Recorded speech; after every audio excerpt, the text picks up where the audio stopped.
Ya, Perdón. sí, vamos. Entonces ahí está, y además hay que tener, cada vez que tú te encuentres con un condensador en serie, tú tienes que tener en tu mente grabadita esta expresión, o anotada, ¿cierto?, la fórmula. Además de eso, la carga total de los capacitores es la misma que se distribuye en cada capacitor. Y la diferencia potencial es la suma de cada diferencia potencial de cada capacitor. Entonces, eso es para condensadores en serie. Esas son las normas básicas, cómo calculo la capacidad equivalente, cómo es la carga total para todos ellos es la misma, y la diferencia potencial, la total, es la suma de las tallas de potenciales parciales. Ahora, ¿qué pasa, cierto, para capacitores en paralelo? Se suman las capacidades, cierto, en forma lineal. Uno está al frente del otro, esos están en paralelo. Y además de eso, hay que entender que la carga total se obtiene sumando una de las cargas de los capacitores que están conectados. Es decir, la carga total es la suma de las cargas individuales de cada uno de ellos.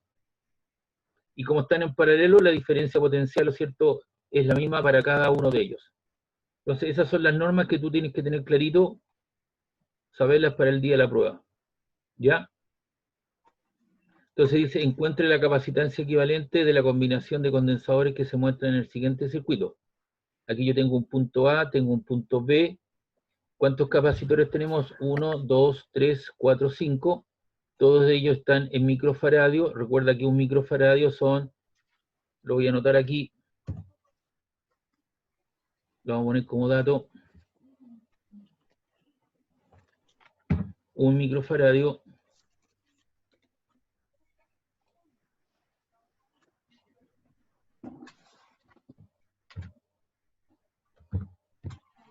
microfaradio es equivalente a 1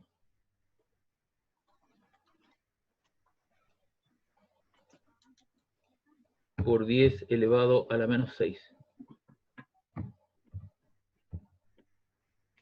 faradios.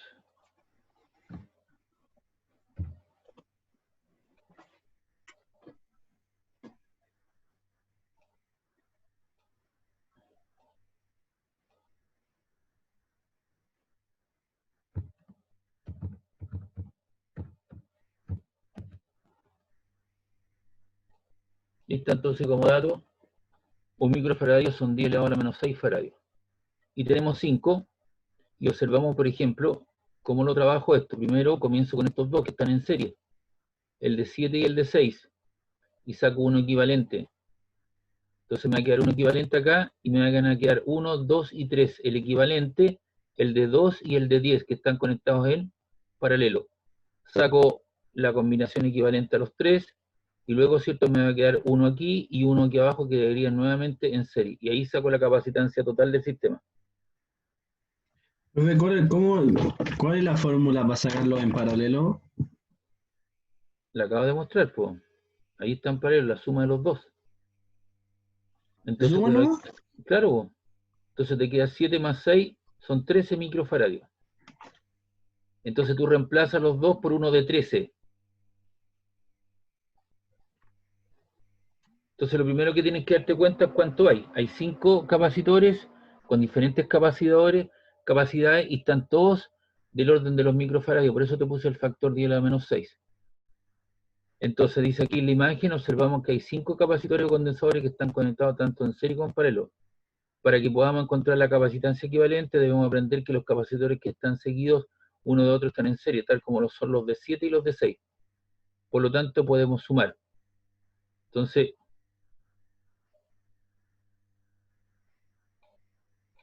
estos dos están en serio, ¿no?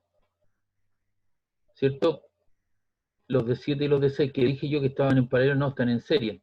Uno a continuación del otro. Y para capacitancias en serie se suman los recíprocos de todos a uno de ellos. Entonces, vamos aquí, dice si los capacitores están en serie, se suman de la siguiente forma.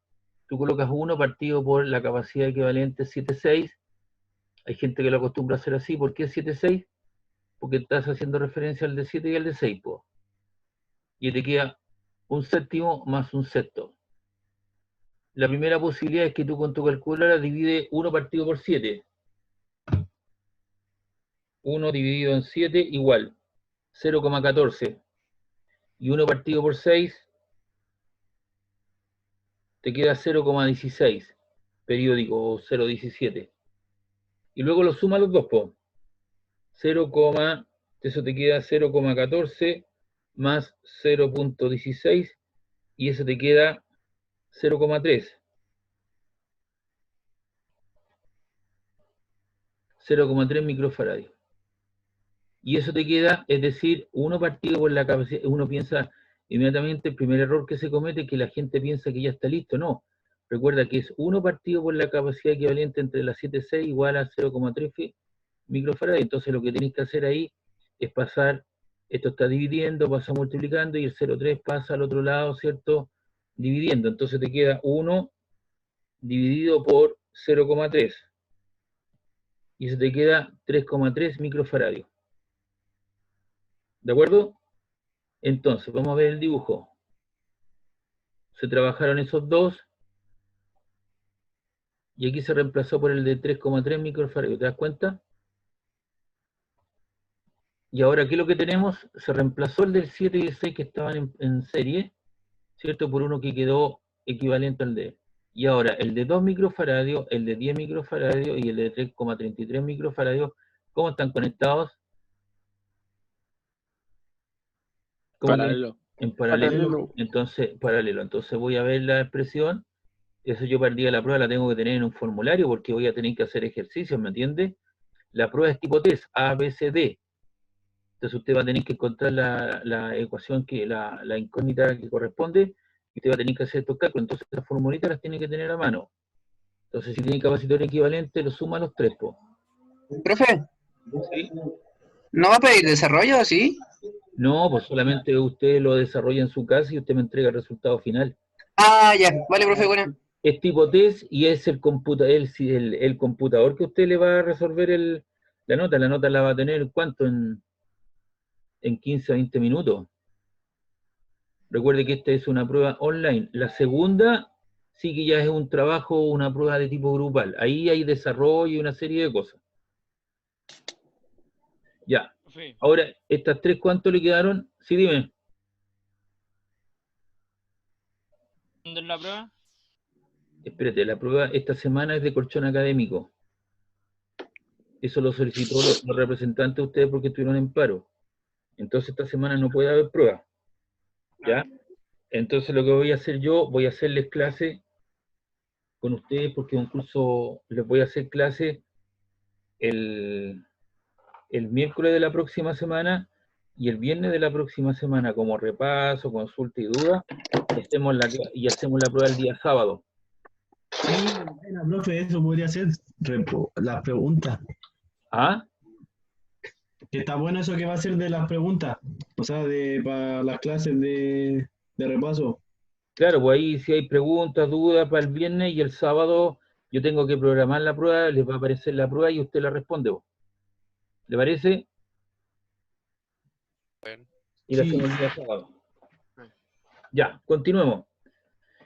Estos tres, ¿cómo quedan conectados? En paralelo. Entonces lo que se hace, se identifican las tres, sumando los capacitores en paralelo de 2 microfaradios de 10 y de 3. Ahí eso es micro. ¿Ah? Voy a insertar la letra U ahí.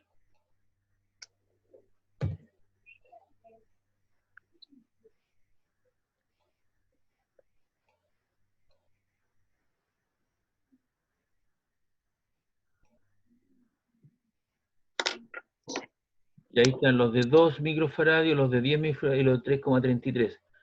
Después de haber sumado en serio, tenemos tres capacitores, ¿cierto? Estos capacitores, ¿cómo quedan conectados ahora?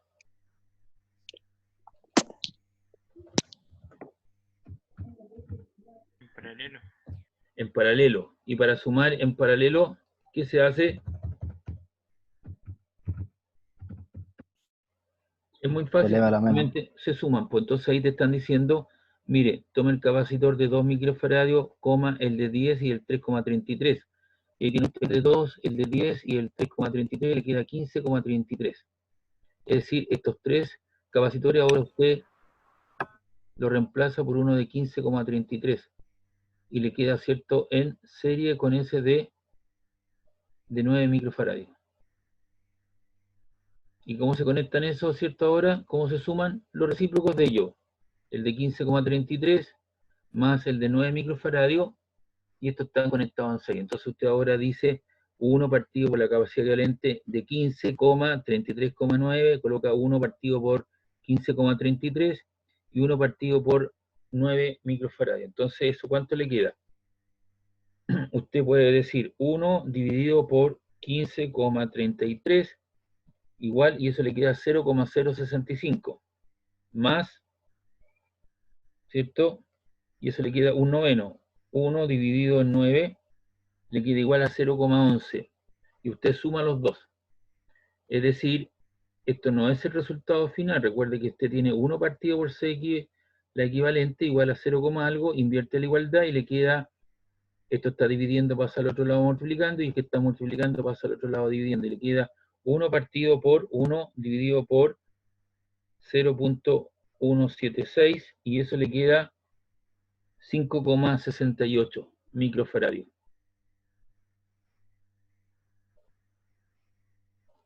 Ahí está, lo cierto, el total. Entonces, obviamente, la capacidad equivalente al sistema es eso que aparece ahí.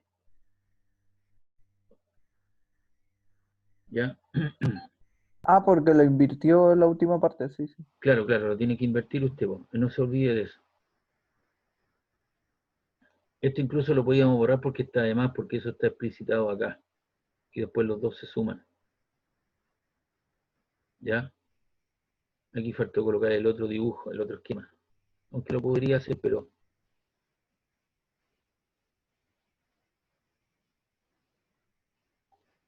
A ver. No.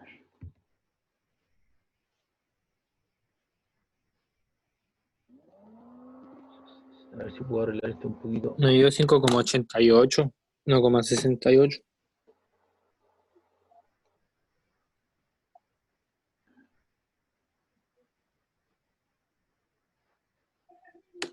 ¿Perdón? Que me dio 5,88, 1,68. A ver, 1 partido por 1 dividido por 0,176, ¿o no? Me da 5,68. Sí, da 5,68. Ah, es que usó un decimal más y usé 2 nomás. Ahí está. Y ahí está el problema. ¿Ves? Eso le puse el circulito, entonces es porque este es el resultado de la suma de los dos en serie, ¿me entiendes? Faltaba ese dibujo. Y ahí está el problema, el resultado final. ¿Ya? Bien, no sé si tienen alguna duda, entonces la idea es poder identificar, por eso les preparé esto, lo hice hace poco, y encontré algo en internet, así que lo saqué, lo busqué, identificar, ¿cierto? Aquellas conexiones que están tanto en serie como en paralelo.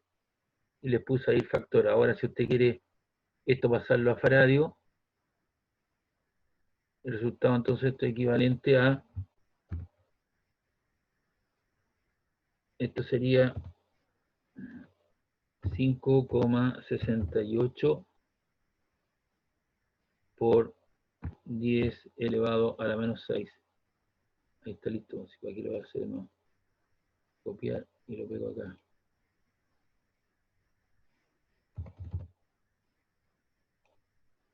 Copiamos y pegamos. Ahí. ¿Me entiende? Y ahí está el resultado, lo tiene de dos formas escrito usted. ¿Ya? En microfaradios y en faradios. ¿Se entiende la idea, por favor? ¿Dudas, consulta? Después esto mismo se va a aplicar para resistencia en serie en paralelo. Pero es Profe. es el contrario de la fórmula. Dime. Para la prueba, ¿uso 2 decimales o 3? Porque dan el resultado distinto. 2 decimales, pues bueno, ahí tú vas a tener que encontrar lo que sea aproximado, ver la respuesta, pues cuál es de la que latina. ¿Me entiendes? Yo creo que con Ah, dos, va a ser alternativa. sí, con alternativas ABCD. Ah, ya. ¿Ya? En Profe, esta ya no pasada, entiendo. pues, recuerda que la segunda prueba sí que es una prueba de carácter grupal. Yo les voy a proponer ciertos problemas y ustedes los van a tener que resolver y mandarme todo el desarrollo completito. Y después vienen los de viene lo de la experiencia de laboratorio.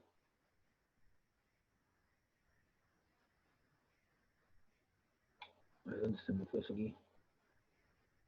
Ahí eso lo ponen en el punto medio. Ahí está el problema entonces.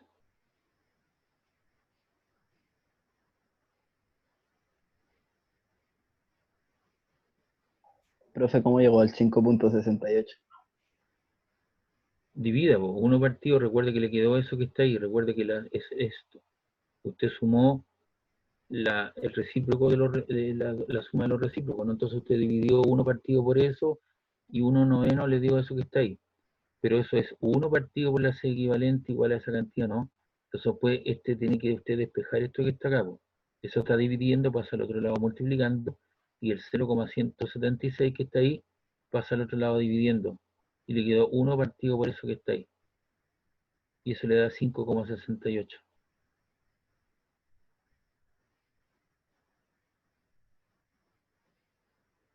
¿Le quedó claro, no? Sí. Ya.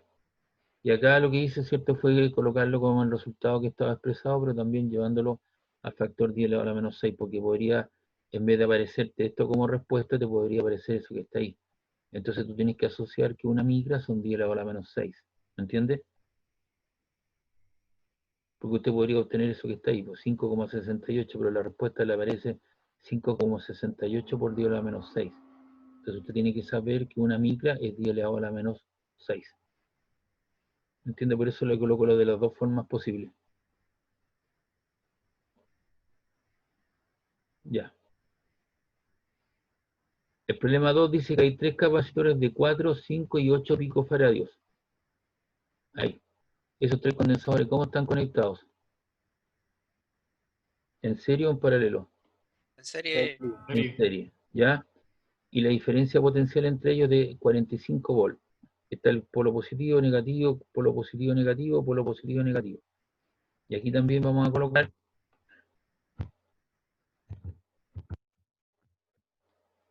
dato y le voy a colocar un picofaradio, ¿cierto? Son 10 a la hora menos 12.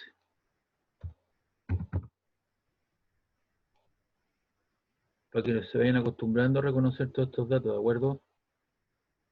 Porque normalmente en los manuales aparece todo ese tipo de cosas, cuestiones, entonces de repente las conversiones hay que tenerlas presentes. Ya, se conectan en serie a una batería de 45 volts, calcular la capacitancia equivalente, la carga depositada en cada capacitor y la diferencia de potencial en cada capacitor. Entonces, lo primero que yo hago, ¿cierto?, es encontrar la capacidad equivalente, están en serie. Entonces yo voy arriba a la norma, ¿cierto?, que yo les puse hace un ratito atrás, y aquí está.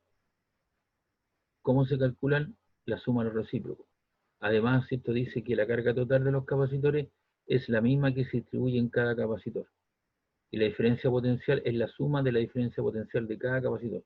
Entonces, son las reglas básicas y elementales para poder entender, ¿cierto?, los capacitores en serie. Eso yo tengo que tener grabadito, ¿cierto?, ahí seleccionado. Vamos viendo.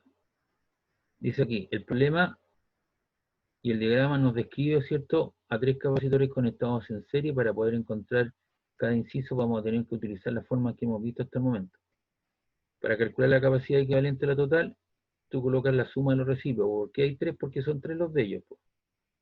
Entonces un microfaradio son 10 elevado a la menos 12, 1 por 10 a la menos 12 faradios. Entonces tú colocas un cuarto picofaradio más un quinto picofaradio y un octavo picofaradio. Y ahí está. Y tú colocas en tu calculadora, alguien podría hacer lo siguiente, ¿cierto? Sacar el mínimo común denominador. 4 por 5 son 20, 20 por 8, ¿cierto? Son 160, entonces usted coloca aquí 160. ¿Cuántas veces cae el 4 en el 160? 40 veces. 40 por 1, 40. 5 en el 160 tantas veces, entonces usted ve esas veces, lo multiplica por 1. El 8 en 160, 20. 20 por 1, 20. Entonces arriba le va a quedar un número y lo divide por eso y tendría que arrojarle ese valor que está ahí. 0,575. ¿A qué me refiero con eso? Lo vamos a hacer. Eso sería, a ver, 1, Es para mostrarles las diferentes formas en que se puede encontrar esto. ¿Ah?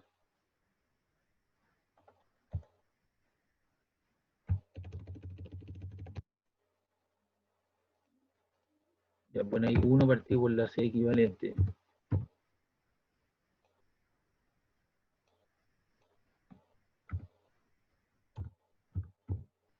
Igual. Eso era ahí más ahí más lo otro. Ahí. Esto era 1, 1, 1. Esto era un cuarto, esto era un quinto y esto era un octavo, ¿no? Igual. Entonces mínimo común denominador. 4 por 5 son 20, 20 por 8, ¿cierto? 160, ¿cierto?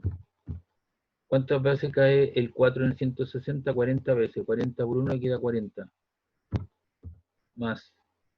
¿Cuánto va a caer el 20, el 5 en 160? 32 veces, ¿no? Entonces esto le queda 32 por 1, le queda 32. Más.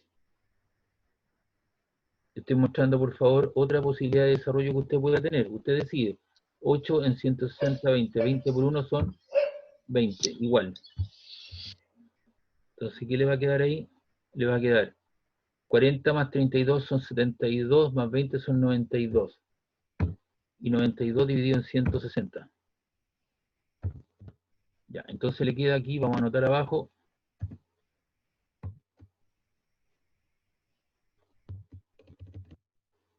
Vamos a anotar esos valores, porque esa es la capacidad equivalente. Ahí, y eso le quedó, eso que aparece acá.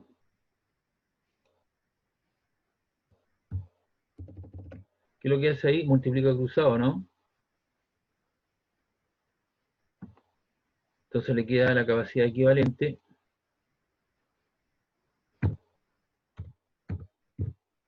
La capacidad equivalente.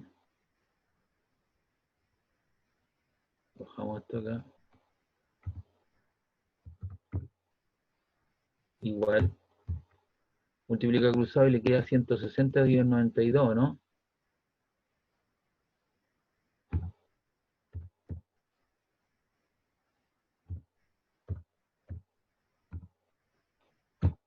Y usted con su calculadora divide ahí.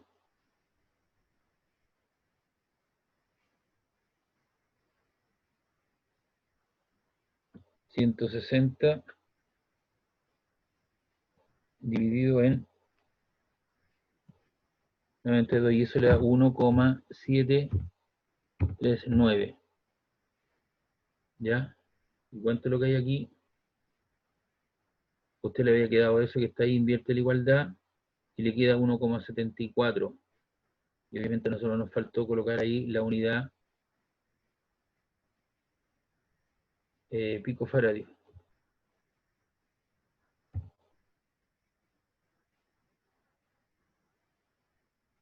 Y el 1,739 lo aproximaron a 1,74, ¿no?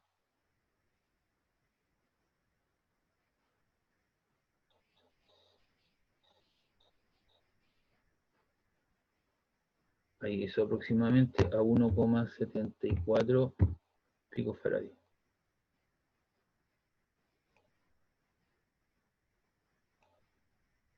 Ahí está. Y ese resultado después de hacer todo el proceso, fíjese bien, le queda, usted hizo los recíprocos, lo sumó 0,25 un cuarto, 0,2, le quedó el resultado, invierte la igualdad y despeja y adecuadamente le queda 1,74 picofaradio, que es equivalente a lo que yo le decía, ¿cierto? Eso vale 1,74. Ah, pero si lo tengo acá, pues. Eso es igual a...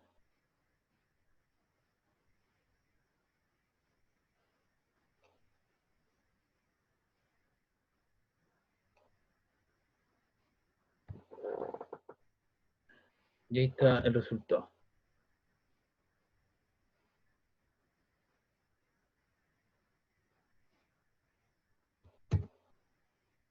Y ahí está, ¿ves? Entonces, una forma de hacerlo es sumar los recíprocos y hacer la división en forma inmediata. Después lo suma, le queda el resultado, invierte la igualdad, despeja adecuadamente C sub X y le queda el mismo valor que nosotros lo hicimos, ¿cierto? Sacando mínimo común denominador. ¿Qué sistema emplea el que usted crea conveniente? Usted lo decide. Entonces yo le estoy mostrando otra alternativa de desarrollo, otro tipo de desarrollo para hacer este tipo de cosas. ¿Ya? Bien, continuamos. Después nos dice encontrar la carga depositada en cada capacitor. Entonces, para que podamos encontrar la carga depositada en cada capacitor, debemos entender primero que se trata de una conexión en serie, por lo tanto, la carga depositada en cada capacitor es la misma. Entonces, se ocupa la fórmula de capacitancia, C igual a Q partido por B, y de ahí se despeja Q. Q es igual a C por B.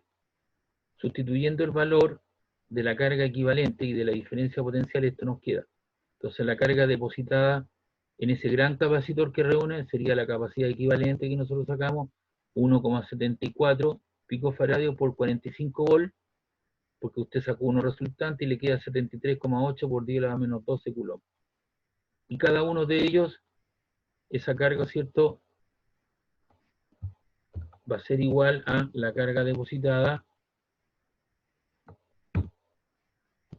en Q sub 1 es igual a la carga, ¿cierto?, depositada en el capacitor 2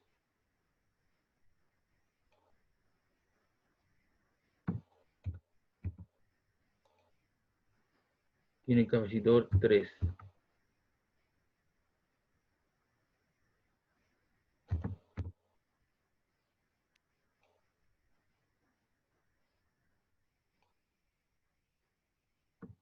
Ahí está.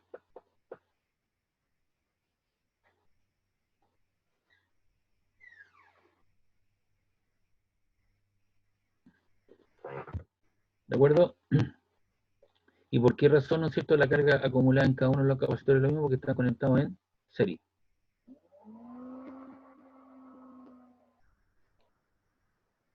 ¿De acuerdo? Ya. Y para obtener la diferencia potencial, se ocupa la misma ecuación, voltaje, ¿cierto?, es la carga partida por la capacitancia. Aplicamos la fórmula para el primer capacitor. El V1 va a ser la carga asociada, ¿cierto?, el capacitor en cuestión, que es la carga total, que es igual a Q1 partido igual a Q1, Q2, Q3, partido por su capacidad y tiene 19,575 volts. De igual manera, para el otro,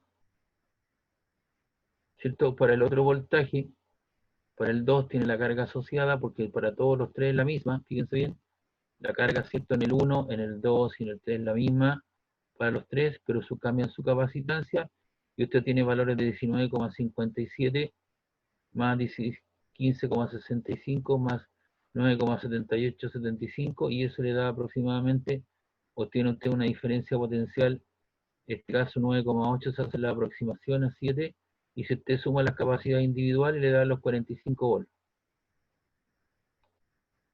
¿Y qué dice acá? Los 45 es igual a B1 más B2 más B3. ¿Y qué es lo que dice la ley importante?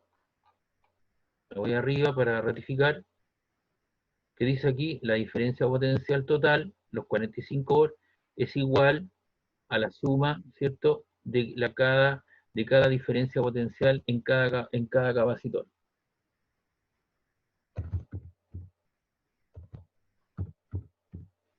En cada capacitor.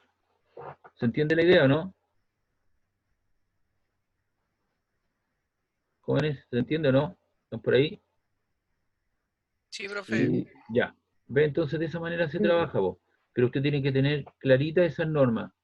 Capacitores en serie, ¿cierto?, se suman de una manera especial.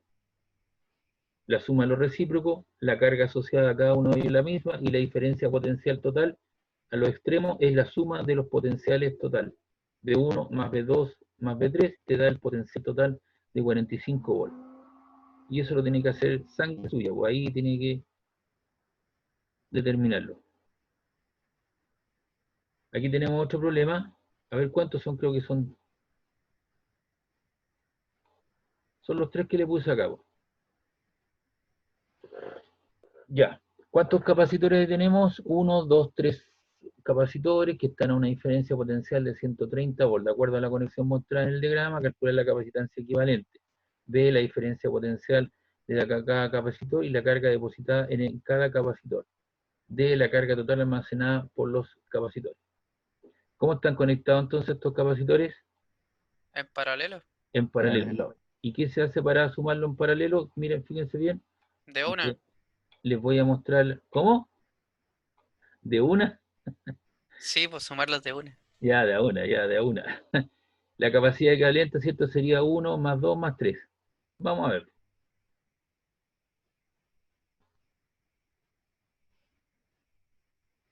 Ahí está. Entonces tienen C1, C2 y C3. Y en este caso la diferencia potencial, ¿cierto? Son 130 volts.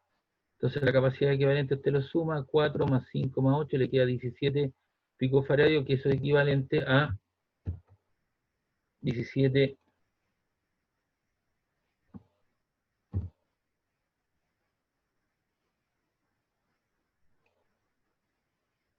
ahí faradios, si usted quiere. Lo puede expresar de una u otra manera.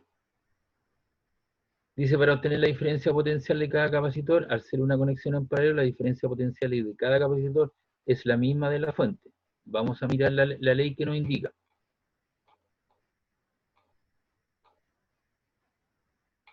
Entonces, como están en paralelo, ahora me refiero a esa ecuación. Lo sumo en forma lineal. La carga total que se obtiene sumando cada una de las cargas de los capacitores que están conectados. Y los capacitores tendrán la misma diferencia potencial, ¿cierto?, de cada uno.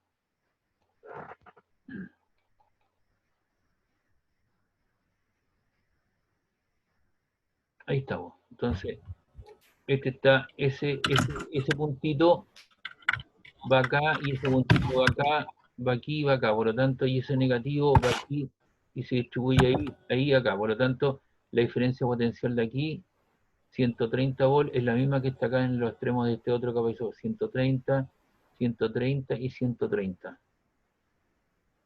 Entonces, al hacer una conexión en paralelo, la diferencia potencial de cada capacitor es la misma a la de la fuente. Es decir, los tres capacitores tendrán una diferencia potencial igual a 130 volts. Por lo tanto, B1 será 130, B2 130 y B3 130 volts. ¿Por qué? Porque están conectadas en paralelo. Y la carga asociada se usa la relación carga-capacitancia por voltaje. Entonces Q1 será el voltaje que vale 130, ya dijimos que es la misma para los tres.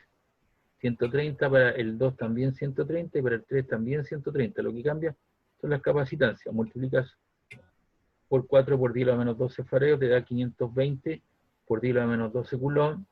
Para el otro te da 650 por 10 a la menos 12 coulomb. Y para el otro te da, ¿cierto? El Q sub 3 te da 1040. Bueno, por lo tanto el valor, ¿cierto? De los tres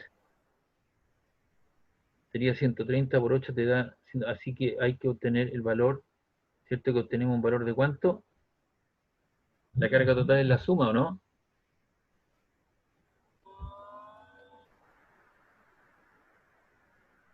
Sí, Ya. Y la carga total, ¿cuánto era? Vamos viendo para no cometer error. Para que lo vamos acostumbrando. Dice que la carga total se obtiene sumando las cargas individuales. Entonces tenemos que sumar las tres cargas. Entonces, ¿qué tenemos acá? Tenemos 520, el 1, el 2 y el 3, ¿cierto? De esta forma sabemos que la carga en el segundo tanto y finalmente tenemos en el tercero. Entonces ahora tenemos las 3 y la carga total almacenada te da, ¿cierto?, la carga total. Los 520 por 10 a la menos 12 más los 650 por 10 a la menos 12 faradios más los 1040 por 10 a la menos 12 te da 2210 por 10 a la menos 12 coulomb. Ahora, por lo que obtenemos un valor, que también podemos escribir la forma, ¿cierto? Colocamos 2210 por 10 a la menos 12, le corre la coma ¿cuántos lugares? 1, 2, 3, y te queda 2,21 por 10 a la menos 9 coulomb, y 10 elevado a la menos 9 es un nano coulomb. Entonces son diferentes formas de poderte presentar, ¿cierto?, el mismo problema, el mismo resultado. En vez de 10 elevado a la menos 12, te lo puedes presentar como nano coulomb y tú le corres la coma 3 lugares hacia la izquierda. menos 12, menos 11, menos 10, menos 9. Ahora, hay una nota que es importante: si multiplicamos la capacidad equivalente por la diferencia potencial total, obtiene, ¿cierto?, la carga del sistema. 230 volt por la capacidad equivalente, 17 por 10 a la menos 12 coulomb, te da los 2210 por 10 a la menos 12 coulomb. Entonces les preparé esta guía un poquito después de terminar la clase, antes de empezar la suya, estaba trabajando en eso, y aquí tienen algunas formas, ¿cierto?, de poder trabajar con ellos en las cosas esenciales. Pero lo fundamental de esto, ¿cierto?, es que usted se aprenda estas reglas mnemotécnicas. Para condensadores en serie, ahí usted tiene esa expresión, cómo se suman, y esos dos puntitos que son necesarios. Para condensador en paralelo, usted tiene la capacidad equivalente y tiene la carga total, y los capacitores también en paralelo. Esas son las normas básicas para poder resolver problemas serie y paralelo. ¿Te parece? Yo más ratito le voy a subir esta hoja, lo vamos a guardar al tiro, y se la voy a subir al aula. Así que usted más ratito las va a tener ahí, ¿de acuerdo? Una vez que termine la clase, usted las va a tener. Entonces usted lo que hace después, recicla esto, lo vuelve a echar otra miradita, y lo tiene ahí, le empieza a dar vueltas, y puede buscar algunas cosas parecidas en internet. Si tiene algún libro, algún ejercicio parecido, los puede hacer, po. De eso se trata. ¿Ya? Guardamos. Y esto lo vamos a cerrar. Ya. Y ahora vamos a ir a lo último que estaría entrando para la prueba. Profe, en el último ejercicio se buscaba la capacitancia y qué más. Se buscaba la capacitancia, la carga acumulada y los voltajes. Y vimos que ¿En cada una?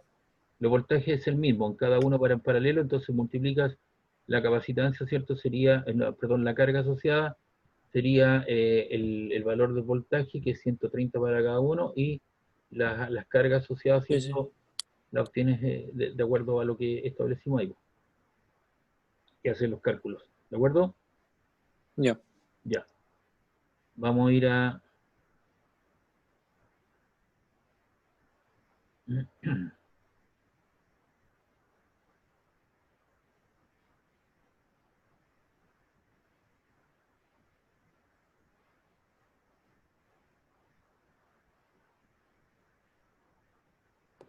Este PPT también lo voy a subir más ratito, es un PPT grande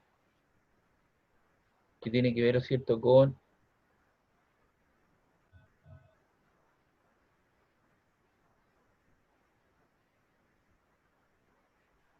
aquí hay varias cosas interesantes, ¿cierto?, que hay que tener a mano. Entonces ahora nosotros entramos en lo que es la electrodinámica. Cuando hablamos de electrodinámica, ¿cierto?, hablamos de electrones que se están moviendo, ¿cierto?, a través de un cable o una cierta frecuencia. Y aquí lo que quiero mostraros, ¿cierto?, que hay una placa, ¿cierto?, integrada, donde hay resistencia, hay condensadores, hay memorias, hay diodos, hay transistores, y hay una serie de cosas que están ahí, y eso es parte de un circuito eléctrico. Entonces, lo que quiero mostrar es que esa es nuestra realidad, y que detrás de eso, ¿cierto?, hay harta física en cuestión. Entonces, hoy día uno compra estos integrados, o los repara, los saca. Normalmente las compañías, ¿cierto?, grandes, cuando tienen muchas maquinarias de estas características, por ejemplo, tenía un compañero curso que trabajaba en la Chilena de Tabaco, que salió de la misma, salió de acá de la José Miguel Carrera. Entonces estaba a cargo de toda la mantención de los equipamientos en laboratorio. Entonces, cuando se echa a perder un integrado en una maquinaria, se saca ese integrado y se reemplaza por uno nuevo. La producción continúa, sigue generando, pero después se lleva al laboratorio, ¿cierto?, y se hace el muestreo correspondiente, y si es factible de poderlo reparar, se repara. Si no, se compra otra, ¿cierto?, para tener una de respaldo. La idea, ¿cierto?, es tener una o dos de respaldo, de manera que las maquinarias sigan produciendo y sigan teniendo su utilidad en cuestión, y no parar la producción, digamos. Así se está trabajando hoy día. Bien. Lo primero que uno ve en un circuito eléctrico, hay una fuente de fuerza, que es la fuerza electromotriz, que en este caso es una batería, que crea una diferencia potencial, por eso nosotros tuvimos que ver potencial eléctrico o tensión eléctrica, que suministra energía eléctrica necesaria en volt. Y hay un flujo, ¿cierto? Lo que está en rojo es el flujo de la intensidad de corriente, que se mide en amperes. Entonces la FEN es la que suministra la energía eléctrica en volt, y hay unos electrones que se están moviendo a través de los cables y que pasan por una resistencia. Y ese sería el sentido físico en cuestión. Y además de eso hay una cierta resistencia o una carga conectada al circuito. Esa resistencia puede ser una lámpara que pueda proporcionar frío o calor, puede ser el movimiento motor, amplificar sonido, un altavoz, reproducir una pantalla, etcétera, etcétera. Eso es lo que uno ve, ¿cierto?, en un circuito.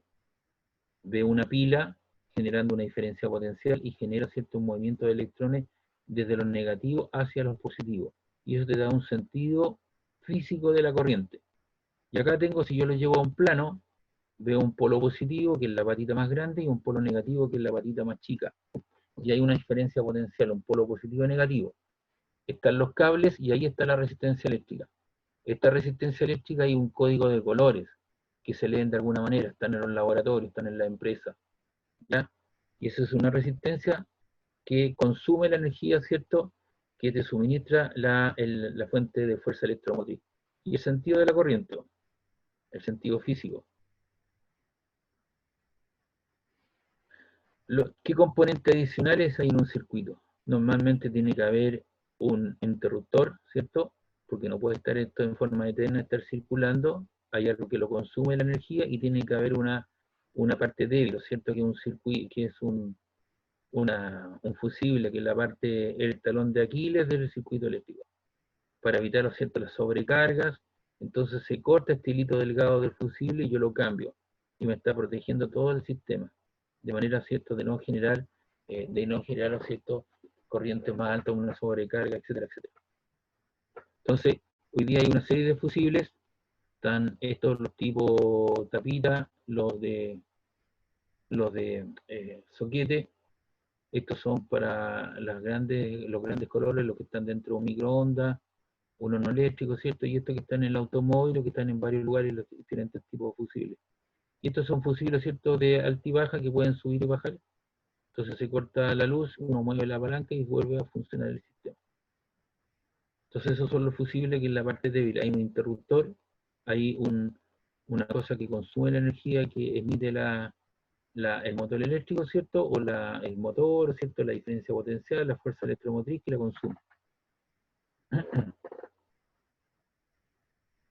¿Quiénes producen el voltaje? Lo puedo producir una batería, una pila, ¿cierto? Diferentes tipos de baterías. Y cuando yo quiero medir voltaje, coloco, ¿cierto?, mi multitester, lo coloco de tal manera, ¿cierto?, que siempre se conecta en paralelo.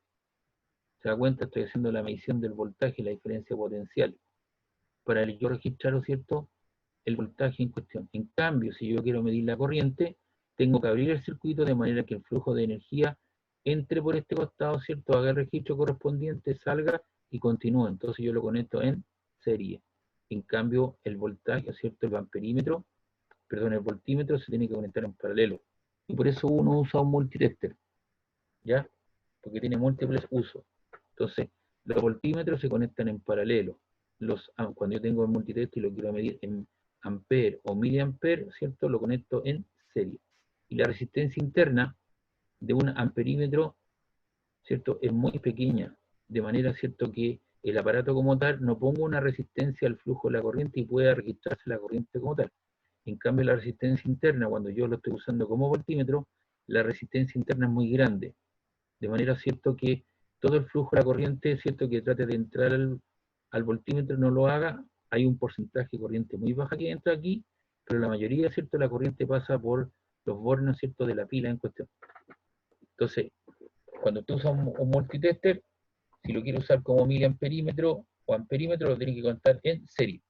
Si usted tiene un multitester y lo quiere usar como un voltímetro, lo tiene que conectar en paralelo. Y la resistencia interna de un amperímetro es muy pequeña, para que no ponga resistencia como tal. En cambio, la resistencia interna de un multitester, que yo lo estoy usando como voltímetro, es bastante grande. Cuando uno hace el selector de medición, lo lleva a voltímetro, lo lleva en lugar de la resistencia más alta. Pero normalmente estas cosas tienen una protección, entonces, por cada laboratorio uno tiene que entrar a revisar los multitesters, porque están quemados los fusibles, porque la gente no toma la precaución y conecta un amperímetro, ¿cierto? Lo conecta en paralelo. Entonces salta el cohete y se echa a perder. Entonces, profe, no mide esto, está malo. Claro, lo conectó en paralelo y no en serie. Ya dijimos que voltaje se llama voltaje, tensión eléctrica o diferencia de potencial. Y aquí tenemos las componentes. Tenemos la polaridad, ¿cierto? Tenemos el fusible, la circulación de la corriente, ¿cierto? Y el interruptor. Y acá medimos, ¿cierto?, el flujo de la corriente que está pasando por el circuito conectado en serie. Entonces, jóvenes, hay dos sentidos de la corriente. Hay un sentido físico que dice que los portadores de carga, o los electrones en este caso, que son los que llevan la energía, se mueven de los puntos de bajo potencial a los puntos de alto potencial, van de menos a más. Ese es el sentido físico, pero hay un sentido práctico, y el sentido práctico, que es el que se utiliza para analizar los circuitos, dice que la corriente va del positivo hacia el negativo, va en sentido contrario. ¿Con qué sentido nos vamos a quedar? Con el sentido último que yo estoy dando, que los portadores de carga, ¿cierto?, se mueven desde el positivo o del negativo hacia el positivo, o viceversa. En ese sentido va en sentido contrario al sentido físico. En un circuito eléctrico cerrado, la corriente circula siempre del polo negativo al polo positivo de la fuente de fuerza electromotriz. Claro, pero ese es el sentido físico. El sentido práctico, los portadores de carga se mueven de menos a más. O sea, iría en sentido contrario. ¿Qué tipo de medidores de corriente eléctrica? Tenemos los análogos, los digitales, y esto te pueden medir una serie de cosas, incluso algunos hoy día traen una termocupla para poderte medir temperatura. Entonces pueden medir voltaje alterno continuo, resistencia eléctrica, diodos, transistores, temperatura y una serie de cosas. Incluso este que está acá es como un gatillo, tiene una pistola, tú apretas eso, esa tenaza se abre y tú colocas el cable aquí al interior. Y tú rodeas ese cable, haces circular corriente por el cable y tú lo que logras medir es el campo magnético que está circulando, ¿cierto?, o que está generando el cable al circular una corriente. Entonces siempre les digo a mis alumnos de construcción, pues, pero la gente de electricidad con mayor razón debería, ¿cierto?, hacerse un esfuerzo así como lo hizo para la calculadora, en el corto plazo, comprarse una placa de integrado, que no son muy caras, tener alguna resistencia, algunos diodos y tener un multitester en su casa, porque va a tener que, en el largo tiempo, va a tener que hacer mediciones. Profe, ¿Sí?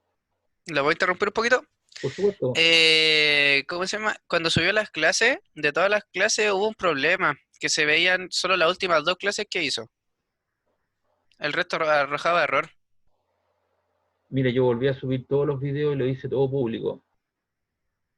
Y eso me tomó 4 Ah, horas ya. hacerlo. Lo hice todo público ahora los videos. Están todos públicos. Incluso les voy a contar una anécdota. Yo entre todos los videos, yo subí uno con carácter educativo que era de un personaje y lo subí, ¿cierto?, al aula, pensando en que no iba a producir problemas y YouTube a los 5 días me arrojó una notificación que me iban a sancionar si yo no bajaba el video porque había derechos de autor. Que están todos de carácter público, todos mis videos los tuve que subir de carácter público. Y eso me llevó 4 días, porque tú sabes que subir un video a YouTube y convertirlo a MP4 me toma como 2 horas por cada video. Así que no debería haber problema, ya no sé más qué hacer. Los videos los tengo como carácter público, todos mis videos están así. No se pueden ver, profe. O sea, tendríamos que meternos a su canal de YouTube y poner Víctor Garrido, ¿no? Claro, ahí están en forma pública y ahí deberían verlo los videos, pero están todos públicos. Tuve que Ya, ok, hacerlo. profe, sí, igual yo los vi. Entonces ahí están, pues viste, si están en el canal de YouTube, yo los tuve que hacer públicos y me pillaron de YouTube, me sancionaron, así que los bajé rápidamente, me dieron 7 días de plazo. Los bajé en el mismo día, pues eran 2. Pues fue por ayudar a mis alumnos, pues, para que tuvieran mayores opciones de trabajo, explicaban algunas cosas que me parecieron adecuadas, pero me pidieron que hablara con el dueño, no estar hablando con la persona, no, los bajé solamente. Así que lo que les recomiendo es que se compren un multitester, vayan haciéndose las luquitas porque eso les va a servir, ¿cierto?, para hacer pega intermedia cuando esté ya a mediados de año o esté terminando el segundo año, por ahí. Va a ser algunos algunos pitutos, ¿cierto? Algunas cositas, y ya empieza a hacer medidas, ¿cierto? Comienza a ganar en este sentido. Hay un concepto, ¿cierto?, que es de la corriente eléctrica. La corriente eléctrica, ¿cierto?, se mide como el cociente entre la carga y el tiempo en cuestión que pasa. Y la unidad de medida es el amper, que es igual a 1 coulomb partido por segundo. Y esa es la unidad de corriente. La gente confunde el concepto de voltaje con corriente. Son dos cosas distintas, pero que están asociadas. ¿Cuándo se asocian? Cuando aparece la ley de Ohm. La ley de Ohm involucra, ¿cierto?, el voltaje y la corriente. Y hay un factor que es lo uno, que es la resistencia eléctrica, que ya lo vamos a ver. Pero en forma individual, la corriente eléctrica es un flujo de carga eléctrica por un tiempo que atraviesa en un área transversal. Entonces aquí están los portadores de carga que están atravesando, ¿cierto?, esa área en cuestión. Y la intensidad de corriente es la cantidad de carga por unidad de tiempo, y se mide en coulomb partido por segundo, que corresponde a un ampere. Ahora, cuando tú tienes un ampere es igual a 1 coulomb partido por segundo. Ese coulomb, ¿cierto?, contiene cargas fundamentales. ¿Qué cantidad de cargas fundamentales? Contiene 6,3 por 10 elevado a 18 electrones. Si tú con el 18 lo puedes componer como 6 por 3. O sea, sería 3 veces millones. O sea, son 6,3 trillones de electrones cuando pasa 1 ampere por un cable. Es decir, esta es la cantidad de carga que pasa por unidad de tiempo, y por eso es que cuando uno no tiene la frecuencia indicada, ¿cierto?, uno lo que ve, ¿cierto?, en la televisión es que están golpeando una serie de puntitos que están golpeando. Esos son los electrones que están llegando a la pantalla en forma desordenada. Y no te logran formar una señal que corresponde a una figura, pero cuando entran en forma ordenada, tú le estás entregando una frecuencia y una posición para que ellos vayan formando. Tú le entregas un valor de campo eléctrico y un valor de campo magnético, por eso se llama campo electromagnético, y los electrones golpean en un punto específico y van formando lo que es el fundamento básico de lo que es una televisión, una pantalla de televisión, así como un rayo catódico, un escáner, ¿cierto?, y todo ese tipo de cosas que van formando la figura en cuestión. ¿Ya? Entonces, ese es el concepto de lo que es la corriente. La corriente es carga partida unidad de tiempo. Ahora, estos electrones no se mueven no se mueven al azar, sino que se mueven con una cierta velocidad, que es la velocidad de arrastre, o la velocidad de desplazamiento, que caracteriza el movimiento de electrones dentro de un conductor sometido a un campo eléctrico externo.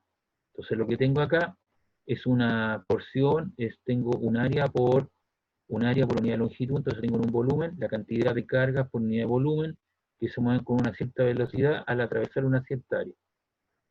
N es la densidad de los portadores de carga, Q es la carga fundamental, que son los electrones, y B sub D la velocidad de arrastre. Entonces, la cantidad de carga que se mueven, ¿cierto?, es el número de cargas fundamentales por unidad de volumen, área por longitud. Velocidad por tiempo te da longitud, los que están encerrados en ese volumen. Y por lo tanto la intensidad, ¿cierto?, o la carga total, la intensidad de corriente sería la carga partida por unidad de tiempo. Se te va el delta T y te queda el número de cargas fundamentales por unidad de volumen, que sería la intensidad de corriente.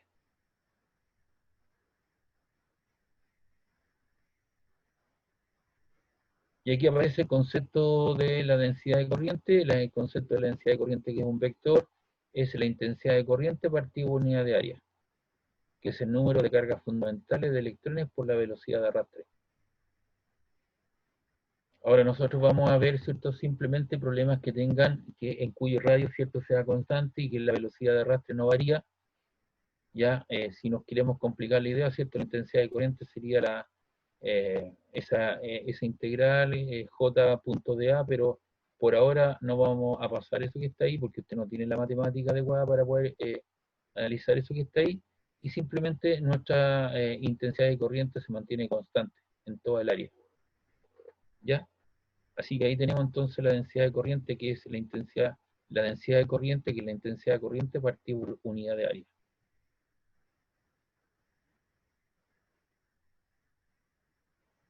¿Cuántos tipos de corriente eléctrica hay? Hay dos tipos de corriente, la corriente continua y la corriente o corriente directa.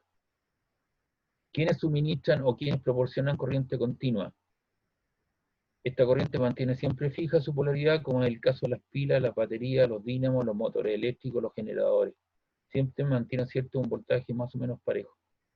Como podría ser en algunos casos, usted puede tener una fuente estabilizadora de voltaje a su computador. Entonces, si se corta, usted está haciendo un trabajo grande, ¿cierto? Su tesis está escribiendo y se corta la luz en algún momento, usted tenía bastante avanzado, esta fuente estabilizadora de voltaje, que es lo que le permite mantener el voltaje, no le pasa nada a su computador y a usted le da un tiempo más o menos de unos 5 minutos para que usted, ¿cierto?, pueda guardar todas las innovaciones y todas las cosas nuevas que usted hizo para su tesis, por ejemplo. Entonces le da un tiempo prudente, es una fuente estabilizadora de voltaje. Entonces tenemos corriente continua o corriente directa, ¿ya? Y también tenemos corriente alterna, va alternando entre un valor positivo máximo, un 0 y un valor máximo negativo, y va alternando entre los dos valores, entre 220, ¿cierto? 0 y menos 220. La corriente alterna, a diferencia de la directa que acabamos de ver, cambia su sentido, su circulación periódicamente. Esto ocurre tantas veces cuando la frecuencia, ¿cierto?, está en Hz, tiene esa corriente. La corriente alterna, ¿cierto?, de uso doméstico e industrial. En los países de Europa y en Estados Unidos, por ejemplo, se usan 50 ciclos o Hz por segundo, mientras que en los países latinos usamos 60 Hz. ¿Y qué significa Hz? ¿Qué significa frecuencia? Es el número de oscilaciones en la unidad de tiempo, o sea, en un segundo. Profe, eso no es al revés. ¿Cómo? Sí, weón, revés. Aquí son 50 y en Europa son 60. Sí, No, yo tengo entendido que son los 60 acá. No, pues si aquí usamos los 50. Tengo que revisar eso. Ya lo voy a revisar y la próxima clase se lo digo, pero esto ya lo vengo trabajando un tiempo, pero tengo entendido que ellos usan 50 ciclos y nosotros 60 Hz o ciclos.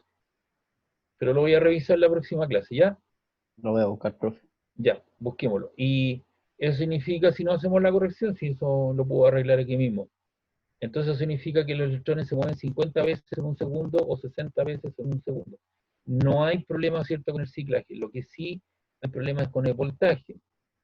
El voltaje que usa, ¿cierto?, los países anglosajones en general usan 110 volts y nosotros usamos 220 volts. ¿Ya? Entonces, si yo traigo un aparato electrodoméstico de allá y lo instalo aquí a 220, está con 110, lo más probable, ¿cierto?, es que lo queme. O se queme los fusibles Profe. de entrada. ¿Sí? ahí lo busqué, son 50. ¿Ah? 50 acá en Chile, ¿Sí? 50 Hz. Ya, lo voy a revisar. ¿Ya? En Europa también, sí. Le muestro si quieres. No, no es necesario, eso después lo veo. No te preocupes. Después lo voy a ver yo. Y si tengo que arreglarlo, lo arreglo. No, profe, sí está bien. ¿Ah? Está bien, parece. Por eso lo voy a chequear, pero yo tengo entendido que son aquí 60 y en Europa en general son 50 Hz. Pero eso no es tan... el ciclaje no tiene tanta relevancia, ¿cierto? Cuando yo traigo, como les decía, un aparato de 110 volts y yo lo enchufo directamente al voltaje de 220, lo más probable es que lo queme. O se queme el transformador, o a la entrada, etcétera, etcétera. Entonces yo lo que tengo que usar es un transformador, ¿no es cierto?, que me eleve el voltaje de 110 a 220. Entonces, además le va a preguntar el tipo, ¿qué watt? Le está preguntando, ¿cierto?, por la potencia que disipa el artefacto que usted tiene. Le va a preguntar por el wattaje, porque hay transformadores que elevan de 110 a 220, pero son más pequeños y otros son más grandes, y eso tiene que ver con la potencia que son capaces de soportar. Entonces, aquí tenemos que quedarlos claros dos cosas. Hay dos tipos de corriente, la corriente continua y la corriente alterna. La corriente continua, ¿quiénes la generan? Una pila, una batería, la batería de mi celular, la batería del automóvil, ¿no es cierto? Son corriente continua. Y corriente alterna, ¿dónde hay? Está, ¿cierto?, en nuestras casas, en la instalación domiciliaria, etcétera, etcétera, y cambia de polaridad. Y hay un cierto ciclaje que son 50 ciclos o 60 ciclos, ¿no es cierto?, o Hz, Y además hay dos sentidos de la corriente, un sentido físico y un sentido práctico. El sentido físico dice que los portadores de carga se mueven desde el polo negativo hacia el polo positivo. En cambio, ¿cierto? El sentido práctico que uno analiza y se resuelven los problemas dice que los portadores de carga van de menos a más, van en sentido contrario. A ver, les pregunto, ¿hay alguien que sea de Valpo aquí o no?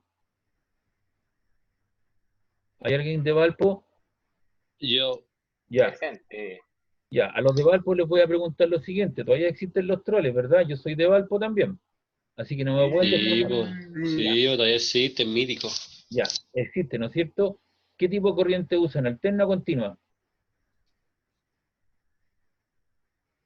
Nunca me he fijado en eso, profe. Continua, continua.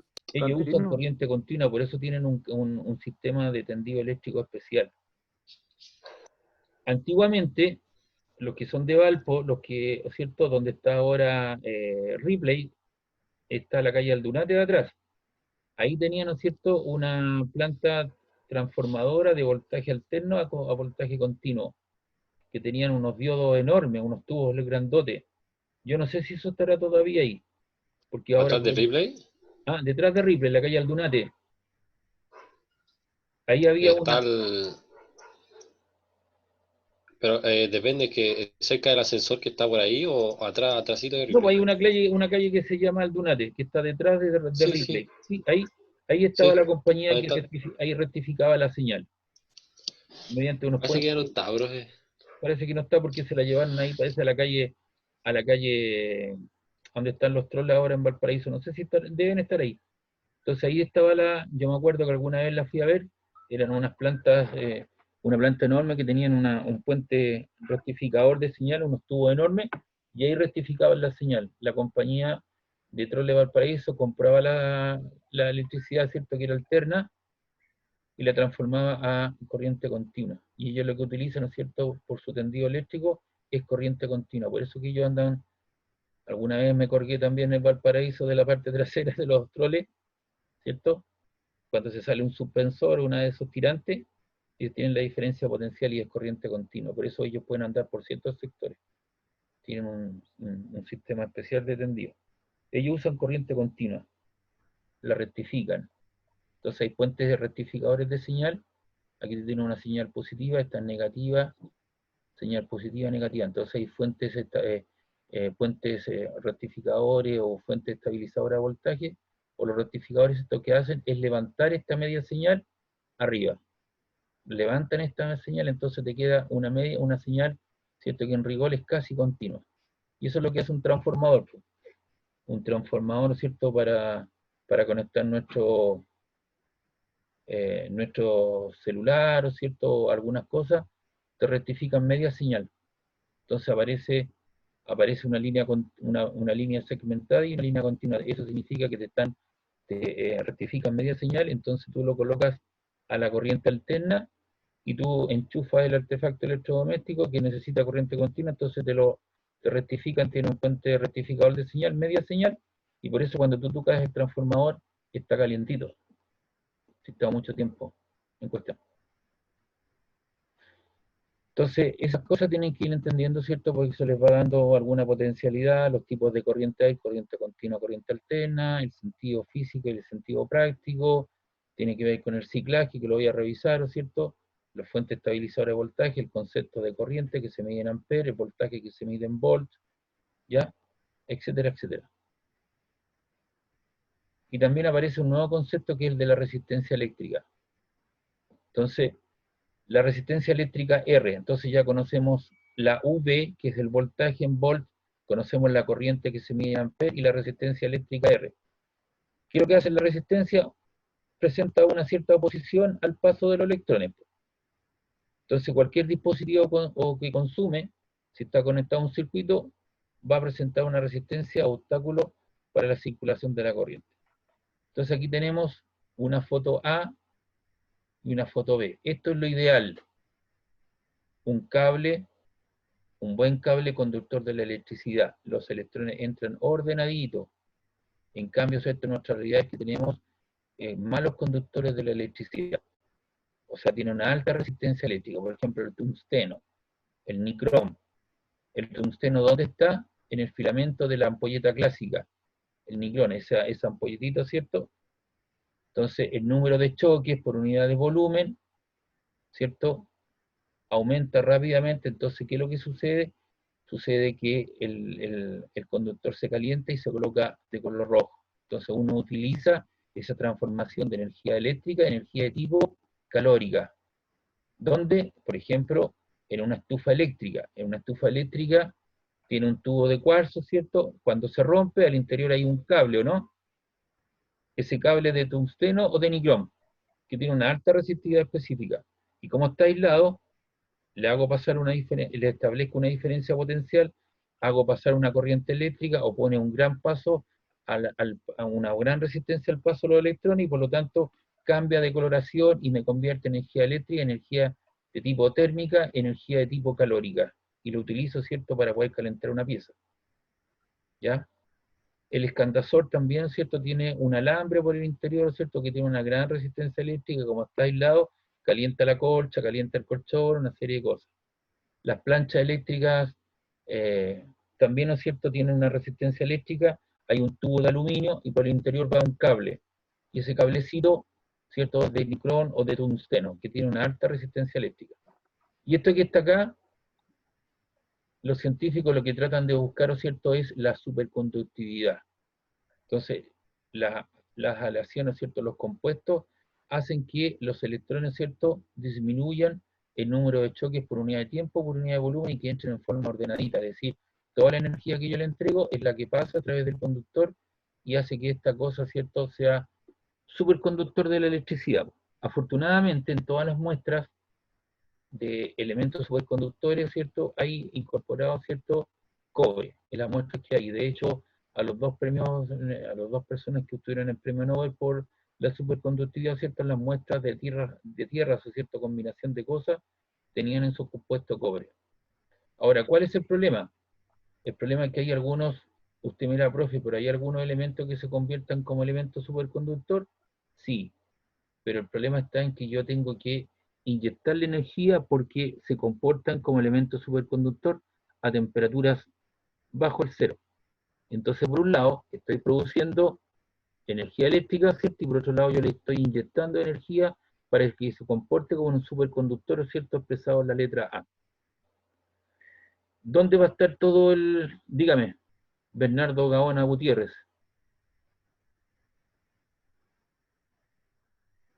¿Qué pasó, profe? ¿Usted levantó su mano, o no? Ah, no, me equivoqué, a lo mejor, no sé. Ya listo, no se preocupe. Por eso lo esperaba. Entonces, ¿cuándo aparece la panacea de esta cuestión? Aparece la panacea cuando una persona inventa, ¿cierto?, una combinación de elementos que hagan que un conductor de la electricidad se comporte como elemento superconductor, como elemento superconductor de la electricidad, pero a temperatura ambiente. Entonces ahí definitivamente aparece el auto eléctrico. Usted me dirá, pero si hay auto eléctrico, sí, hay auto eléctrico y hay autos que son duales, ¿cierto? O son híbridos, mitad motor eléctrico, mitad combustible. Ahora, si tú te quieres traer un auto, tú quieres tener un auto eléctrico, tienes que tener 70 millones de pesos aproximadamente para traerlo a Estados Unidos. ¿Existe la tecnología? Sí, pero es carísima todavía. Están apareciendo los autos Tesla y una serie de cosas. Pero eso no se ha podido masificar porque los costos son elevadísimos. Hay gente que ha traído autos eléctricos al país y tienen que ponerse con 70 millones. Entonces, ¿qué es lo que hace esa persona? En una situación de city car, de una ciudad, ¿cierto? Tiene una autonomía de unas 2 o 3 horas y le da una velocidad promedio 90, 100 kilómetros por hora. Entonces usted llega a su casa, ¿cierto?, a la entrada, ¿cierto?, y usted enchufa el auto, ¿cierto?, a la corriente, ¿cierto?, al voltaje que tiene en su casa, y durante unos 20, 25 minutos usted carga la batería y después puede salir durante unas 2 horas sin ningún problema. Existe la tecnología, pero es carísima. Ahora, eso para que se pueda masificar, va a costar porque en este momento usted sabe que el petróleo está a la baja, lo cual nos favorece, pero las grandes compañías, ¿cierto? Que son las que tienen el billete, ¿cierto? En este caso, el poderío, ¿qué es lo que hacen con todo el petróleo que están guardado en bodega? Entonces, yo pienso que esa tecnología está ahí, que fue comprada y está encerrada en algún lugar, en algún laboratorio, en alguna caja de fondo, ¿cierto? La tecnología de los elementos superconductores. Y ahí definitivamente aparece el auto eléctrico. Pero por el momento hay que ocupar, ¿cierto? Los tipos se encargan de ocupar, ¿cierto? Todo el petróleo existente, porque si no, ¿qué hago con el petróleo? ¿Dónde se lo meten? ¿Dónde lo meten? ¿Dónde lo colocan? Entonces, según cuentan por ahí las malas lenguas, que en uno de los aviones que se perdió, en el avión que se perdió, iban algunas personas que llevaban, ¿cierto?, la información necesaria y suficiente para poder tener la tecnología, y la iban a presentar, ¿cierto?, en un simposio mundial para dar a conocer, ¿cierto?, lo que era la superconductividad y poderla poner a disposición del mundo. Los chinos dicen que ellos ya están a punto de fabricar su vacuna con el coronavirus, y dice que la van a poner en forma gratuita a disposición del mundo, pero van a aparecer los intermediarios, van a hacer una serie de cosas, y eso va a tener un costo, y vamos a tener que pagar todo un costo por podernos vacunar y hacerlo inmune a esta cosa. Y las intenciones son las buenas, pero cuando se llega a la realidad es otra. Así que la primera presentaría, ¿cierto?, lo ideal, y esto es lo real. ¿Qué tipo de resistencia hay? Hay diferentes tipos de resistencia, ¿ves? Resistencia variable, resistencia de alto consumo, tienen código de color, algunas barritas, y la resistencia, ¿cierto?, se denota de esa manera, de que son resistencias fijas. Estas son resistencias variables, ¿cierto? Una resistencia variable, ¿cierto?, que varía y aumenta, deja pasar mayor o menor cantidad de energía eléctrica, por lo tanto la luz prende o apaga, ¿cierto?, más tenue, sobre todo en las lámparas de pie que existen en las casas, pero algunas tienen valores fijos. Y aquí está cómo se lee una resistencia. Tienes una primera banda, segunda, tercera y cuarta banda. La tercera banda te da el multiplicador y la cuarta banda te da la tolerancia. Está el oro, el color oro, negro, marrón, rojo, naranja, amarillo, verde, azul, violeta, gris y blanco. Entonces la primera banda, segunda banda, el efecto multiplicador, y la cuarta banda sería color plata y color oro. La plata creo que es un 10% de la tolerancia y el oro un 5% de la tolerancia. Entonces, si tú tienes naranja, naranja, si sería la primera banda, naranja, naranja sería 33, y si la cuarta, y si la tercera, las dos primeras franjas, y la tercera franja es 10, entonces tendrías 33 por 10, tendrías 330 ohm, y con una tolerancia así color plata de un 10% o un 5% en cuestión. Pero hoy día eso se puede medir, ¿cierto?, directamente con el multitester, pero también se puede leer, ¿cierto?, a partir de una tabla, ¿cierto?, que está practicada, que es el código de color, y seguramente les van a enseñar, ¿cierto?, a leer la resistencia con los códigos de colores, pero también existe el multitester en cuestión, porque hay que estar preparado para ambas opciones. Aquí tenemos entonces una resistencia, el primer color es azul, vamos viendo, el primer color es azul, 6, el segundo color es rojo, 2, entonces tienes 6, 2, la tercera franja, ¿cierto?, es naranja, y naranja, ¿cierto?, es 1000, así que tienes 6, 2, 1000, tienes 62.000, ¿cierto? Y la cuarta franja es dorado, un 5%, entonces tienes 62.000 ohm más menos el 5% de su valor, o sea, te da un valor de 62 kilo ohm, más menos el 5% de ese valor. Entonces tienes un rango de variabilidad. Pero el multitester lo que te hace, te entrega el valor exacto más o menos, de acuerdo a la tolerancia, etcétera, etcétera. Pero uno, cuando tiene que hacer los prácticos de laboratorio, tiene que elegir la resistencia, tiene que medirla, ¿cierto?, hacer una serie de cosas en cuestión. Alguna simbología, si hay una patita más grande o más chica, ¿cierto?, eso es una diferencia potencial que una pila. Recuerda que acabamos de de manejar los condensadores, los dos tienen las patitas del mismo largo, eso te da lugar a una bombilla, un pulsador o un interruptor, un conductor. Se supone que los conductores no tienen resistencia eléctrica, lo cual no es cierto, un pulsador, un motor eléctrico, etcétera, etcétera. Tiene que acostumbrarse, ¿cierto?, a leer algunos mapas, algunos planos.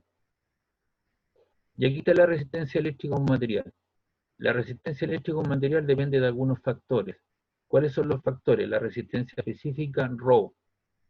Recuerda que yo cuando hice conversión de unidades utilicé la letra Rho para, ¿cierto?, la densidad. En este caso es la resistencia específica. Y depende del largo del cable y de la sección transversal o área. Si el área es muy grande, si esto es más grande, ¿cierto?, van a pasar mayor cantidad de electrones por unidad de área, por lo tanto la resistencia disminuye. Si el largo aumenta, la resistencia aumenta. Si el largo disminuye, disminuye la resistencia porque es directamente proporcional. Y aquí tenemos alguna resistividad específica en ohm por milímetro cuadrado partido por metro a 20 grados Celsius. Tenemos el aluminio, el carbón, el cobre, el contactán, ¿cierto?, que yo lo nombré, el nicrom, el tungsteno, la plata, el platino, el plomo. Dentro de los buenos conductores de la electricidad, en primer lugar estaría estaría el oro, muy cercano estaría la plata, y pegadito, ¿cierto?, a la plata estaría el cobre en tercer lugar. Pero estos tienen el contactán, el nicrón, el plomo, el contactán, el tungsteno y el nicrón tienen una alta resistividad específica, por lo tanto cambian de coloración rápidamente. ¿Se recuerdan? Ah, no, ustedes no vieron esto. Ahora, otro de los efectos de los cuales depende, ¿cierto?, la resistencia a una cierta temperatura, depende, ¿cierto?, en forma lineal de la temperatura en la cual esté puesta en cuestión. La resistencia a una cierta temperatura T, a los 400 grados Celsius, corresponde, ¿cierto?, a la resistencia R sub 0, y la resistencia R sub 0 tiene que ver con este valor, Rho por el largo partido por el área de la sección transversal. Y eso es factor de 1 más menos alfa por delta T. ¿Cuándo empleo el signo más? Cuando tengo un metal, el cual lo quiero aumentar, o quiero medir su resistencia a los 400 grados, entonces coloco la resistencia a los 0, 1 más alfa por delta T. Y si es un no metal, le coloco el signo negativo para medir la resistencia. ¿Dónde se emplean los no metales? Por ejemplo, el aceite transformador. Si usted vive por ahí cerca, su casa tiene 2 postes donde hay instalado un transformador, cada cierto tiempo llegan un par de señores, ¿cierto?, cortan la luz del sector, y lo que hace, ¿cierto?, hay un transformador que tiene una llavecita al costado inferior, y colocan un balde, y lo que hacen, ¿no es cierto?, es cambiar ese aceite.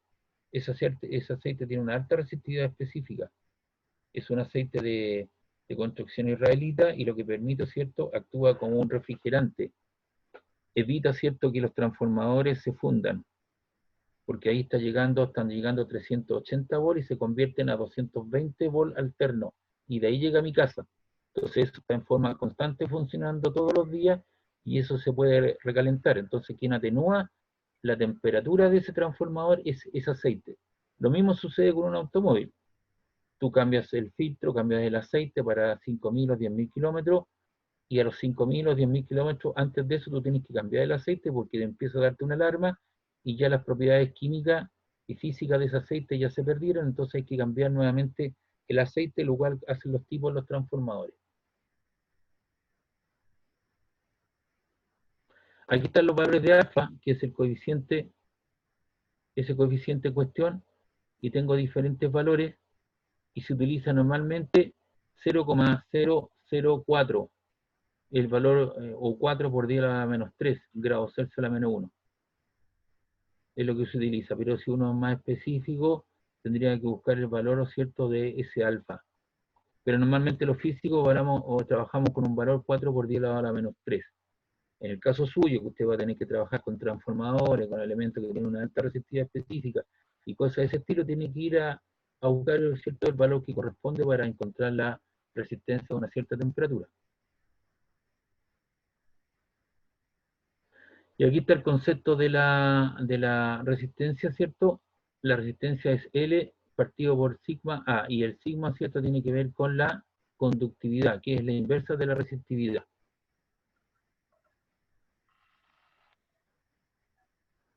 Y aquí aparece una ley importante, que es la ley de Ohm. Y la ley de Ohm dice que el voltaje, que ya lo vimos en forma que la diferencia potencial de la tensión eléctrica es el producto de la intensidad de corriente que se mide en amperes por la resistencia eléctrica, ¿cierto?, del circuito o del conductor que se mide en ohm. Voltaje es igual al producto de la intensidad de corriente por la resistencia. Si tú despejas la resistencia, te queda voltaje partido por la intensidad. Y si tú quieres la intensidad de corriente, es el voltaje partido por la resistencia. Y eso es lo que se conoce con la ley de Ohm. Entonces tú creas una diferencia potencial entre los extremos de un conductor, hay una cierta área, ese punto A está a un potencial V sub A y el punto B a un potencial V sub B, y hay un campo eléctrico que se crea, ¿cierto? Y los electrones pasan por ese conductor viendo, ¿cierto?, lo que es una intensidad de corriente. Y la ley de Ohm, ¿cierto? Aquí está la relación funcional.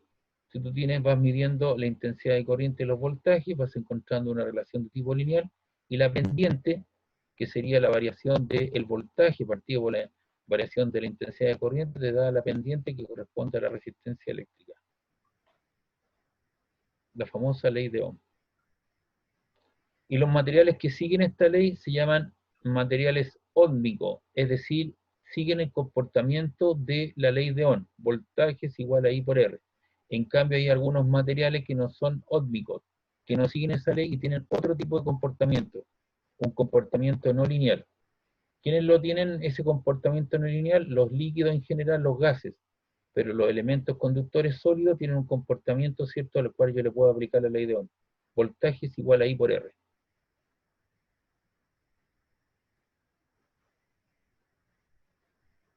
Y por último está la energía eléctrica de los circuitos, y la energía eléctrica, ¿cierto?, o la potencia disipada que se mide en watts, es el producto de la intensidad de corriente por el voltaje. Entonces, potencia es I por V y se mide en voltaje.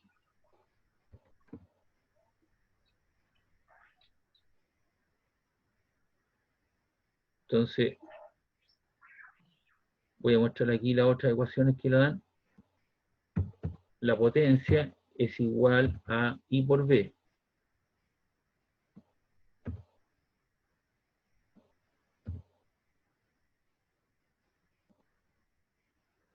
I por V. Y eso es equivalente a V al cuadrado partido por la resistencia. O también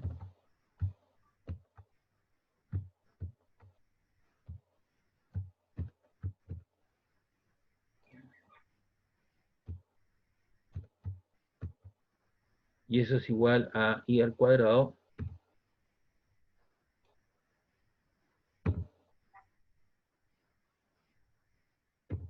por R. Entonces ahí tienen las tres expresiones que le permiten calcular la potencia asociada. La intensidad de corriente, ¿cierto?, se mide en ohm. Entonces usted tiene aquí una primera ecuación: potencia es igual al producto del voltaje por la intensidad de corriente. ¿Cuándo ocupo yo esa expresión? Cuando tengo los datos de la intensidad de corriente y el voltaje. Si yo no tengo la corriente, pero tengo el voltaje y la resistencia, ocupo esa expresión. Si ahora yo no tengo el voltaje, pero sí tengo la intensidad de corriente, tengo la resistencia, ocupo esa expresión. La intensidad al cuadrado partido por la resistencia. Es cosa de jugar adecuadamente con la ley de Ohm. Voltaje igual a I por R. Entonces usted tiene tres expresiones para poder calcular la potencia asociada, ¿cierto?, a un conductor. Y eso tiene que ver con la energía, ¿cierto?, que se puede dar en el punto 1 o en el punto 2. Potencia es igual a I por V. Y eso se mide en watts.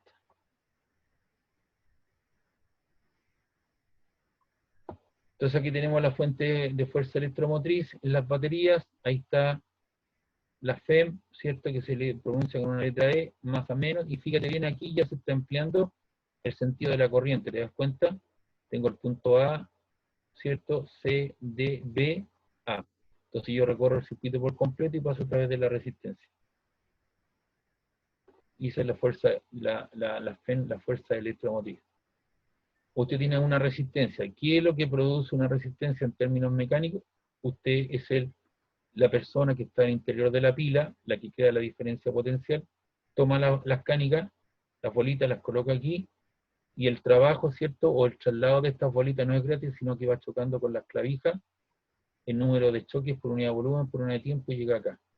Nuevamente llega al potencial 0, se pone acá, ¿cierto? Toman estas bolitas, las colocan a un potencial más alto, vuelven a ver a chocar, pasan por la resistencia eléctrica, y eso sería, digamos, la similitud mecánica eléctrica. Y la diferencia potencial, que es lo que es el trabajo que hace un agente externo para tomar una carga de prueba y colocarla a los puntos de potencial más alta. Esa choca, vuelve aquí, toma la bolita nuevamente, etcétera, etcétera. Pero esta persona que está aquí se cansa, se cansa de hacer ese trabajo en forma continua, por eso que la pila se agota. Y hay que cambiar la batería cada cierto tiempo la pila. El polo positivo es el positivo, el polo más grande, ¿cierto? Y el polo más chiquito es el negativo. Esto es el comportamiento de una batería en términos ideales, se mantiene constante, pero esto tiende a decaer, ¿cierto? Y a disminuir en el tiempo. Es la FEN ideal y esta es la FEN real. Mantiene constante la diferencia potencial entre los bornes y es igual a la FEN. En el caso real, la diferencia potencial entre los bornes disminuye con el aumento de la corriente. Y ahí ya tenemos, ¿cierto?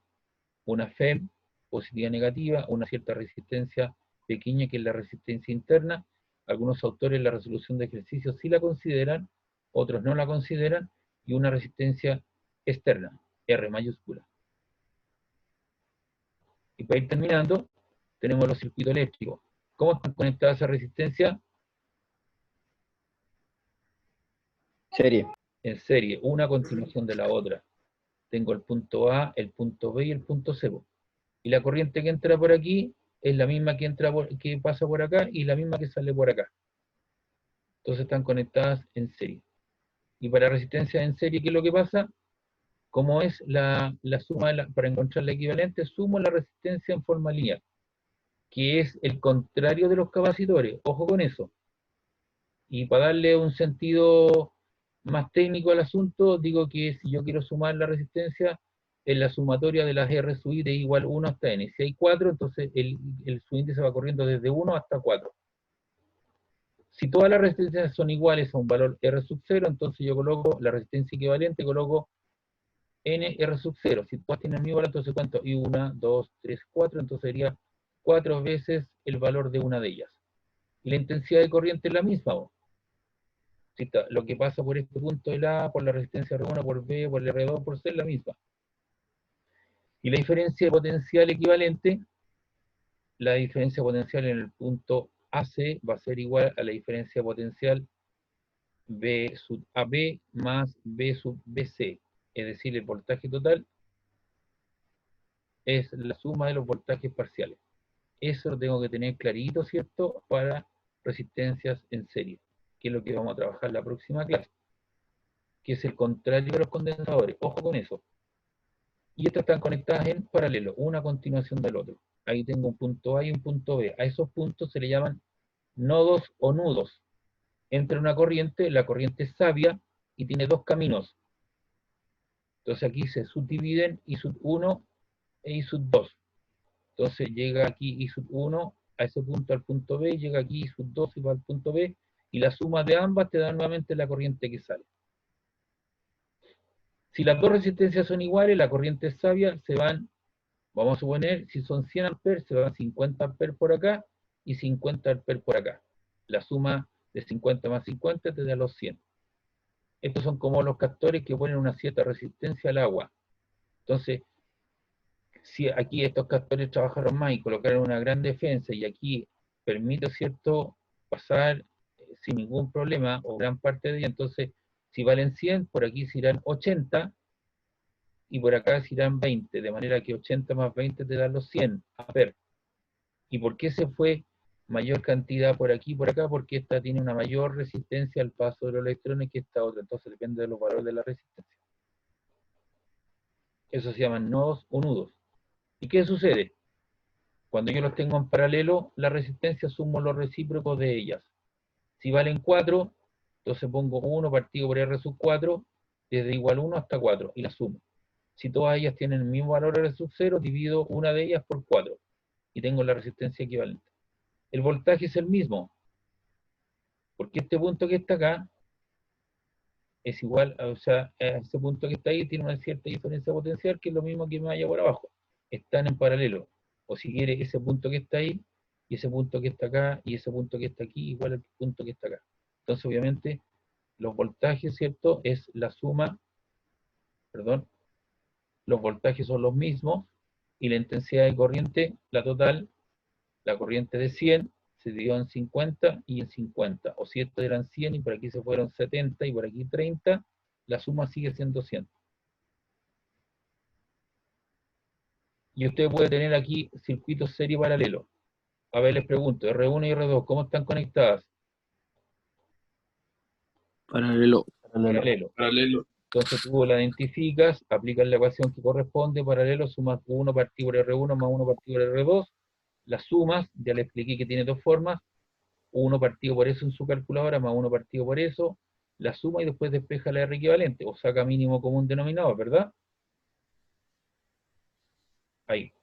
Saca usted un equivalente. ¿Y R3 y R4 cómo están conectadas?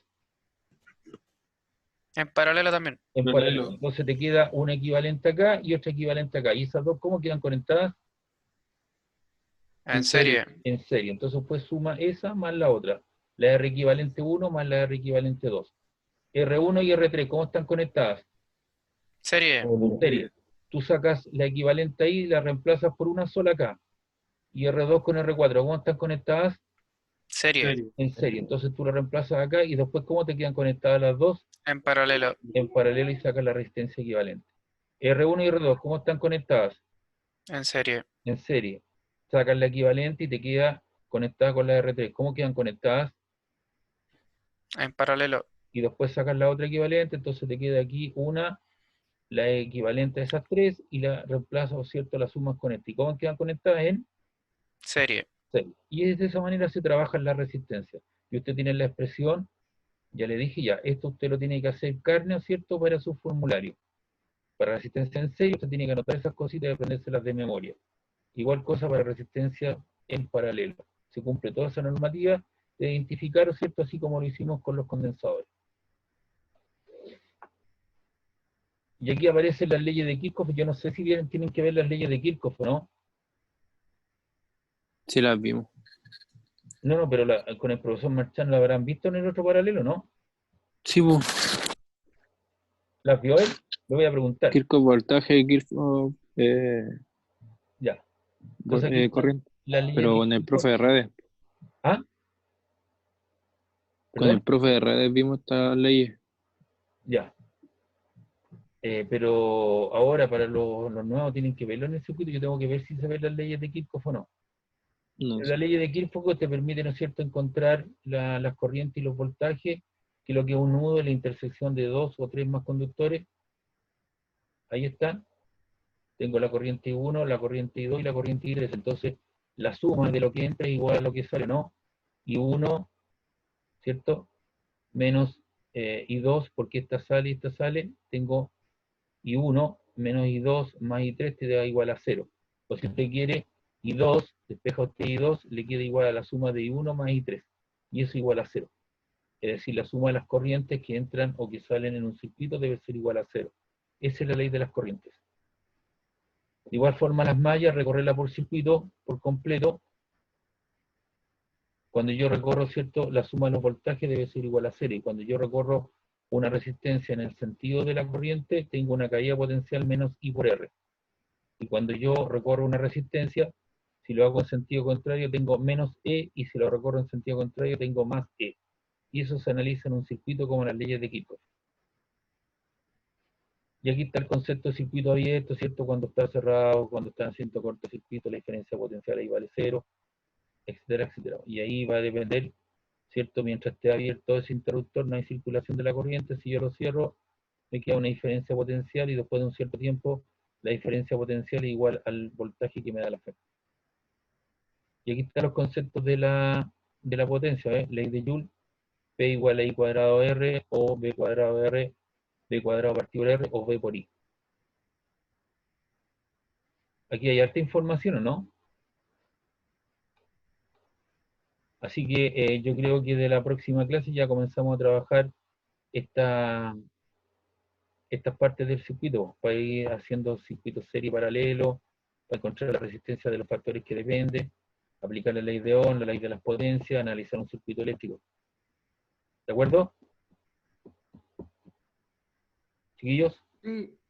Ya, pues entonces Sí, ya profe. estamos terminando esto por acá. Este circuito, este PPT yo lo voy a subir al aula. Igual cosa, los problemas desarrollados de los condensadores. ¿Está claro? Los vemos el viernes entonces, chiquillos. ¿Alguna Ya, duda?